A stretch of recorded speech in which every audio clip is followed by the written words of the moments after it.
Bonsoir à tous, bienvenue à ce flash d'information, ravi de vous retrouver.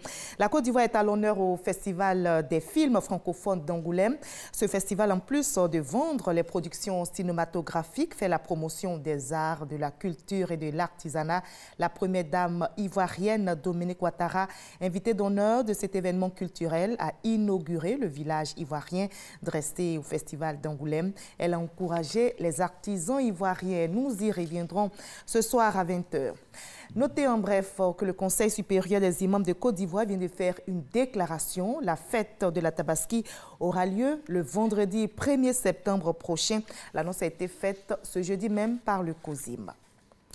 Des experts issus de plusieurs départements ministériels sont en conclave à Yamoussoukro. Ils réfléchissent sur la mise en place du registre national des personnes physiques. Ils vont donc examiner les avant-projets de tests sur l'état civil et l'identification. Explication avec Hugues Vibli. Yamoussoukro, la ville accueille depuis quelques jours plusieurs experts de différents ministères. Ils y sont pour examiner les avant-projets de tests sur l'état civil et l'identification dans le cadre de sa modernisation. De cette modernisation, les acteurs du secteur attendent beaucoup. Les réglages sont à faire, soutiennent-ils encore des exemples. Ce que nous souhaitons vraiment qu'il y ait beaucoup de formation pour tous les agents qui sont dans les services de la mairie et la sous-préfecture, pour qu'au moins ils soient en phase avec les nouvelles données vis-à-vis de l'état civil. Concernant les registres, par exemple, que les agents utilisent dans les produits mairies. Il faut que vraiment ces registres soient bien confectionnés parce que ce sont des registres qui sont comme des cahiers.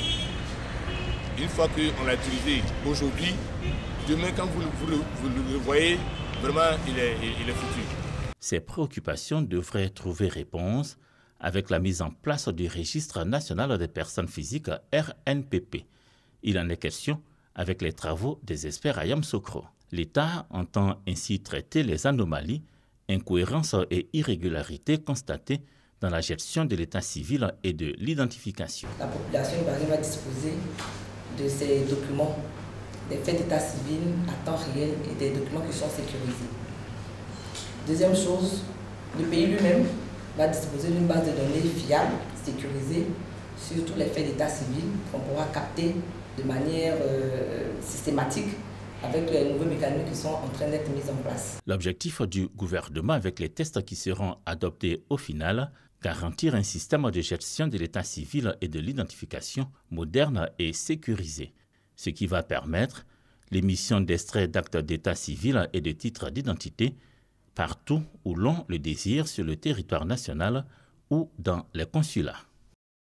Le top départ a été donné le 3 août dernier à Aboissau. La caravane de sensibilisation pour la lutte contre le paludisme a pris fin lundi dernier ici à Abidjan, précisément dans la commune d'Atekoubé.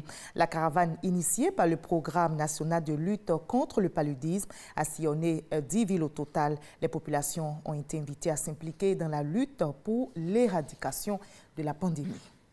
Ailleurs en Angola, le MPLA, le parti du président sortant, José Eduardo dos Santos, remporte les élections générales. Le parti au pouvoir a obtenu 64,57% des voix selon des chiffres provisoires de la Commission nationale électorale, loin donc devant l'UNITA qui en obtient 24,04%.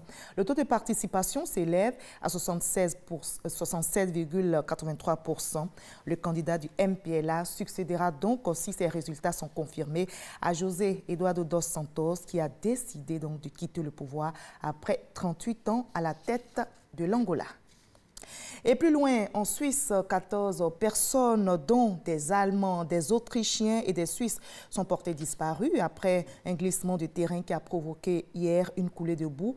Et celle-ci a ravagé une partie du village de Bondo, près de l'Italie. Les sauveteurs effectuent en ce moment des vols pour localiser et sauver des alpinistes dans la zone.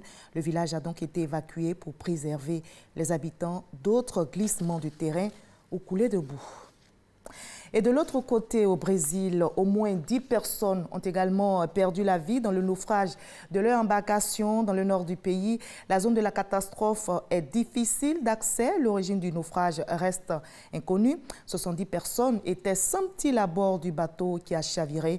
Et il s'agit du deuxième accident mortel sur bateau depuis ce mois d'août. On se retrouve à 20 h, à tout à l'heure.